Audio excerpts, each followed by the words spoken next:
नमस्कार, SBT news में आपका स्वागत है। पेश 21 फरवरी मंगलवार शाम 7:15 राजस्थान की बड़ी खबरें।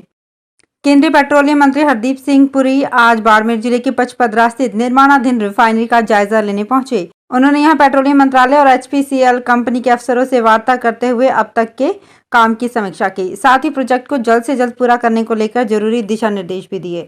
इस दौरान केंद्रीय कृषि राज्य मंत्री कैलाश चौधरी भी उनके साथ रहे। इधर मीडिया से बातचीत में केंद्रीय पेट्रोलियम मंत्री हरदीप सिंह ने मुख्यमंत्री अशोक गहलोत को निशाने पर लिया। उन्होंने रिफाइनरी मामले में राज्य सरकार से राजनीतिक रोटियां नहीं सेकने की बात कही। उन्होंने आश्वस्त करते हुए कहा कि रिफाइनरी का काम जल्द पूरा होगा, जिससे बड़ी संख्या में युवाओं को रोजगार भी मिलेगा और राजस्थान विकास के नए आयाम भी छुएगा।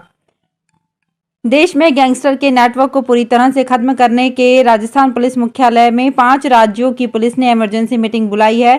सोमवार को सुबह 12:30 बजे मीटिंग शुरू हुई। इस मीटिंग में 5 राज्यों के एडीजी और आईजी क्राइम मौजूद रहे। नॉर्थ इंडिया में पनप रहे ऑर्गेनाइज क्राइम, हथियार तस्करी, मादक पदार्थों की तस्करी करने वाली गैंग पर प्रभावी कार्यवाही करने के लिए दिल्ली, पंजाब, गुजरात और हरियाणा की पुलिस फोर्स एक मंच पर बैठकर गैंग को खत्म करने के लिए प्लान बनाएगी। इस मीटिंग के नोडल अधिकारी एडीजी एटीएस अशोक राठौड़ हैं। राजस्थान में इस मीटिंग में एडीजी क्राइम दिनेश हेमन, डीआईजी राहुल प्रकाश, जयपुर कमिश्नर आनंद श्रीवास्तव, जयपुर और बीकानेर रेंज के आईजी, सीआईडी क्राइम ब्रांच के ऑफिसर सहित कुछ जिलों के एसपी भी शामिल हैं। सीकर जिले में स्थित खाटू श्याम जी का फाल्गुनी मेला कल 22 फरवरी से शुरू होगा, जो 4 मार्च तक चलेगा। इस दौरान एक अनुमान के अनुसार करीब 40 लाख लोगों के आने की उम्मीद है। बाबा के दर्शन इस बार 30 फीट दूर से भी हो सकेंगे। मंदिर व्यवस्थापक संतोष शर्मा का कहना है कि पूरी तैयारी है, मेले में कोई भी कमी नहीं आने दी जाएगी। दर्शन के लिए इस बार कई चीजें बदली गई है। खाटू श्याम के दर्शन को लेकर श्रद्धालु पूरी में तैयार हैं। इस बार खाटू श्याम के मेले में श्रद्धालुओं को 12 किलोमीटर पैदल भी चलना होगा। वहीं एक जानकारी के अनुसार मेला अवधि में दर्शन के लिए मंदिर के पट 24 घंटे खुले रहेंगे। राजस्थान विधानसभा में नेता प्रतिपक्ष और बीजेपी के वरिष्ठ नेता रहे गुलाब चंद कटारिया बुधवार को असम के राज्यपाल की शपथ लेंगे। कटारिया शपथ ग्रहण समारोह से एक दिन पहले मंगलवार दोपहर को गुवाहाटी के लिए रवाना हुए। कटारिया अपनी पत्नी अनीता कटारिया के साथ डबोक एयरपोर्ट पहुंचे, जहां से शुभ मुहूर्त में 12:15 बजे असम के स्टेट चार्टर से रवाना हुए। इस दौरान एयरपोर्ट पर बीजेपी कार्यकर्ताओं ने उन्हें विदा किया। टेक ऑफ करने से पहले कटारिया भी भावुक हो गए। कटारिया ने कहा कि मेवाड़ ने जो प्यार दिया है वो हमेशा याद रहेगा। इसी के साथ पीएम मोदी और पार्टी नेतृत्व ने राष्ट्र निर्माण के लिए मुझ पर विश्वास जताया है, उसका आभारी रहूंगा। उन्होंने कहा कि मेवाड़ से जुड़ी यादें कभी नहीं भूल पाऊंगा।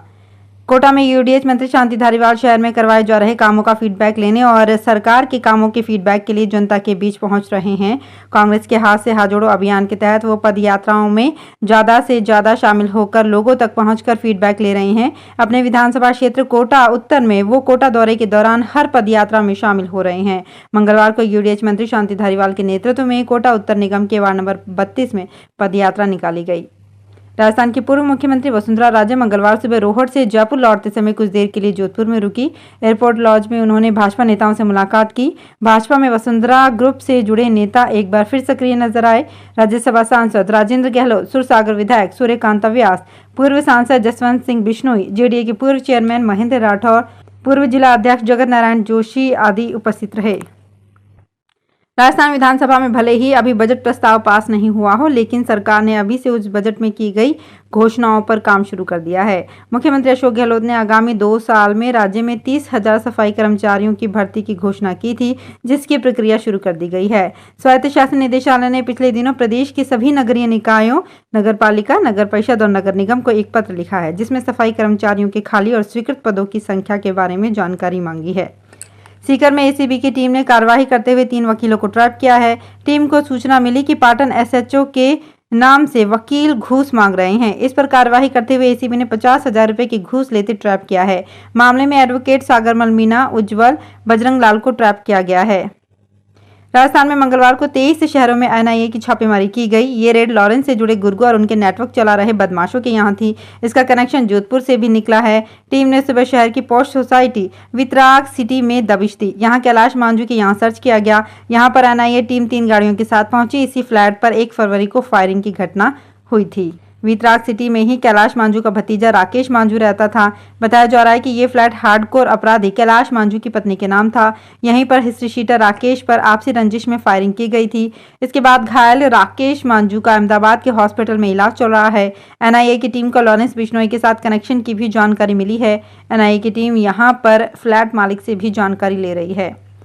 चूरू में शहरी इंदिरा गांधी रोजगार योजना से जुड़े मजदूरों ने भुगतान और योजना में अनियमितता का आरोप लगाते हुए मंगलवार दोपहर कलेक्ट्रेट में विरोध प्रदर्शन किया। सीएम के नाम से कलेक्टर सिद्धार्थ सिन्हा को ज्ञापन सौंपा।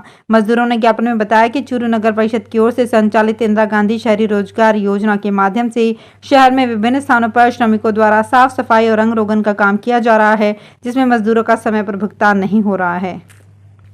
कोटा शहर में लंबे समय से बब्बर शेर की दहाड़ सुनाई दे रही थी, लेकिन अब यहां बब्बर शेर दहाड़ेगा और लोगों को इसके दीदार भी हो सकेंगे। अभेड़ा बायोलॉजिकल पार्क में जयपुर के नाहरगढ़ बायोलॉजिकल पार्क से कर्नाटक की शेरनी सुहासिनी लाई गई है। प्रधान मुख्य वन संरक्षक और मुख्य वन्यजीव प्रतिपालक जयपुर के निर्देशन में बब्बर शेरनी सुहासिनी को नाहरगढ़ बायोलॉजिकल पार्क से अभेड़ा बायोलॉजिकल पार्क शिफ्ट किया गया है। वन्यजीव उपवन संरक्षक सुनील गुप्ता के मुताबिक बायोलॉजिकल पार्क में एक मेल टाइगर, एक फीमेल टाइगर और एक फीमेल लॉयन को नाहरगढ़ बायोलॉजिकल पार्क जयपुर से अभेड़ा बायोलॉजिकल पार्क में शिफ्ट करने के लिए केंद्रीय चिड़ियाघर प्राधिकरण से स्वीकृति मिली थी। होली के त्यौहार पर यात्रियों की भीड़ को देखते हुए भगत की कोठी जोधपुर के लिए विशेष ट्रेन चलाई जा रही है। ये ट्रेन मुंबई सेंट्रल से 4 मार्च को रवाना होगी। अगले दिन 5 मार्च को भगत की कोठी जोधपुर से मुंबई सेंट्रल के लिए रवाना होगी। होली पर स्पेशल ट्रेन चलने से यहाँ के प्रवासियों को फायदा होगा। ये ट्रेन बोरीवली, वडोदरा, रतलाम, चित्तौड़गढ़, अजमेर, मारवाड़ जंक्शन होकर संचालित होगी। जालौर पुलिस ने ओम गणपति मिल्क प्रोडक्ट नाम की नकली घी की फैक्ट्री पकड़ी है। पुलिस ने फैक्ट्री से करीब 10 टन नकली घी पकड़ा है। पुलिस को सूचना मिली थी कि शहर में अलग अलग ब्रांड से नकली घी बनाकर बेचा जा रहा था। पुख्ता जानकारी पर पुलिस टीम ने दबिश दी तो अंदर नकली घी का पूरा कारखाना मिला। यहाँ पर पुलिस को अलग अलग ब्रांड की पैकिंग मिले हैं। यहाँ एक्सपायरी डेट के घी को भी दूसरे टीन में भरकर बाजार में बेचने के लिए तैयार किया जा रहा था। टीम को मौके से घी की खुशबू के एसेंस और अन्य पदार्थ भी मिले हैं। सेना में जाकर देश की सेवा करने वाले राज्य के वीर सैनिकों को राज्य सरकार अब मुफ्त जमीन देगी। ये जमीन उन पदकधारियों को मिलेगी जिनको सेना से कीर्ति चक्र, शौर्य चक्र या अन्य दूसरे पदकों से सम्मानित किया गया हो। अभी तक ऐसे पदकधारी सेना नायकों को 50% की दर से जमीन आवंटित की जाती थी। राजस्थान में दिन के साथ ही अब रात में भी गर्मी बढ़ने लगी है। कई प्रमुख शहरों में 5 डिग्री सेल्सियस तक तापमान बढ़ गया है। अजमेर, कोटा, जयपुर में रात का मिनिमम टेम्परेचर 20 डिग्री सेल्सियस के पार रिकॉर्ड हुआ है। ये सामान्य तापमान से भी 5 से 9 डिग्री सेल्सियस तक ज्यादा है। गर्मी इतनी तेजी से तेवर दिखा रही है कि लोगों ने घर दफ्तरों में पंखे, एसी शुरू कर दिए हैं। मौसम केंद्र जयपुर ने अगले 24 घंटों में न्यूनतम और अधिकतम तापमान में 2 से 3 डिग्री सेल्सियस की हल्की गिरावट होने की संभावना जताई है। बावजूद इसके तापमान के औसत से 3 से 5 डिग्री ऊपर बने रहने की संभावना है। तो फिलहाल इस बुलेटिन में इतना ही। फिर हाजिर होंगी कुछ और बड़ी खबरों के साथ।